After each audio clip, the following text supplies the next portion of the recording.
हीर Ranjha, Laila Majnu, Romeo Juliet अशा कितीतरी love stories तुम्ही ऐकल्या असतील, पण आज मी जी स्टोरी सांगतोय ती खतरनाक आहे. उत्तर प्रदेशातल्या बर्ला भागात खिटकरी या गावात राहणाऱ्या बादल बाबूची ही स्टोरी आहे. लय काय काय घडलंय या लव्ह स्टोरीत. ही स्टोरी ऐकताना तुम्हाला एखाद्या पिक्चरची स्टोरी वाटेल, दुसऱ्या पॉइंटला वाटेल काय निव्वळ मूर्खपणा आहे हा, काय वाटायचं ते वाटू द्या, पण ऐका. तर बादल बाबू हा उत्तर प्रदेशातल्या खिटकरी गावात मजुरी करून कुटुंब चालवणाऱ्या कृपाल सिंग यांचा मुलगा. साधं आयुष्य पण मोठी स्वप्न. रोजीरोटीच्या शोधात बादल दिल्लीला गेला आणि एका एक्सपोर्ट कंपनीत रेडीमेड कपड्यांचा टेलर म्हणून काम करू लागला. याच दिवसात फेसबुकवर त्याची ओळख पाकिस्तानातल्या मंडीच्या 21 वर्षांच्या सना राणीशी झाली. सुरुवातीला नॉर्मल ओळख, मग मैत्री आणि मग हळूहळू भावना खोल जात गेल्या आणि हा भाऊ प्रेमात पडला. ऑनलाईन जगात सगळं सोपं वाटत होतं, पण वास्तव खूप वेगळं होतं.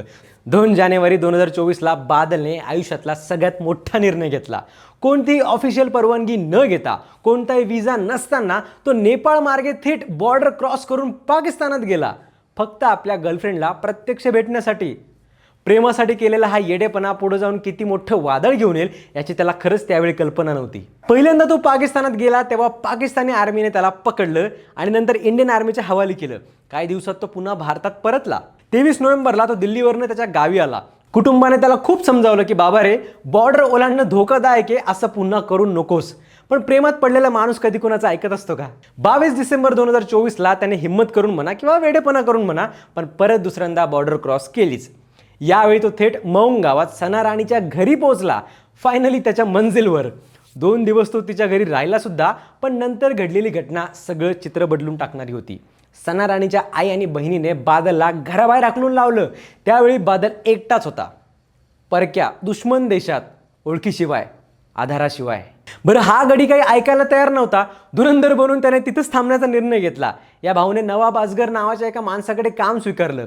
शेळ्या राखण्याचं काम करत असताना तो तिथल्या स्थानिक भाषेत सहज बोलू लागला, पण नेमकं हेच त्याच्यासाठी अडचणीचं ठरलं. चोर पकडा गया.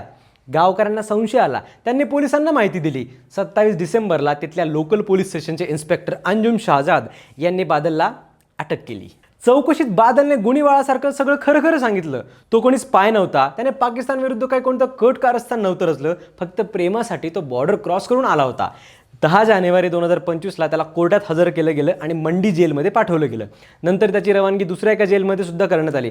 बरं, याने जेलमध्ये इस्लाम धर्म स्वीकारला आणि रोजासुद्धा पाळला. अनेक पाकिस्तानी इंटेलिजन्स एजन्सीजनी त्याची खोलात जाऊन चौकशी केली.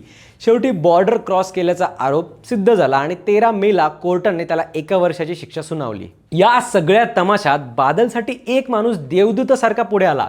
कराचीमधले वकील फियाज रामे. त्यांनी कोणतेही पैसे न घेता स्वतःच्या खर्चाने ही केस लढवली. कराची ते बहाउद्दीन मंडी कोर्ट असा 300 किलोमीटरचा प्रवास त्यांनी अनेक वेळा केला. शेवटी 26 डिसेंबरला बादल बाबूची शिक्षा पूर्ण झाली आणि त्याची जेलमधून सुटका झाली. सध्या बादल पाकिस्तानात एका डिटेन्शन सेंटरमध्ये आहे. त्याला भारतात परत पाठवण्यासाठी पाकिस्तानच्या गृहमंत्रालयाकडे एक याचिका दाखल केली गेली आहे. 1 आठवड्यात त्याला भारतात परत पाठवण्यात येईल अशी आशा व्यक्त केली जाते. बादल परत येणार ही बातमी खिटकरी गावात पोहोचताच गावात आनंदाचं वातावरण निर्माण झालं. बादलचे आईवडील रडायला लागले. गावात मिठाई वाटली गेली. बादलच्या आईचं फक्त एकच म्हणणं आहे की माझा मुलगा जेलमधून सुटलाय, आता फक्त तो भारतात लवकर परत यावा.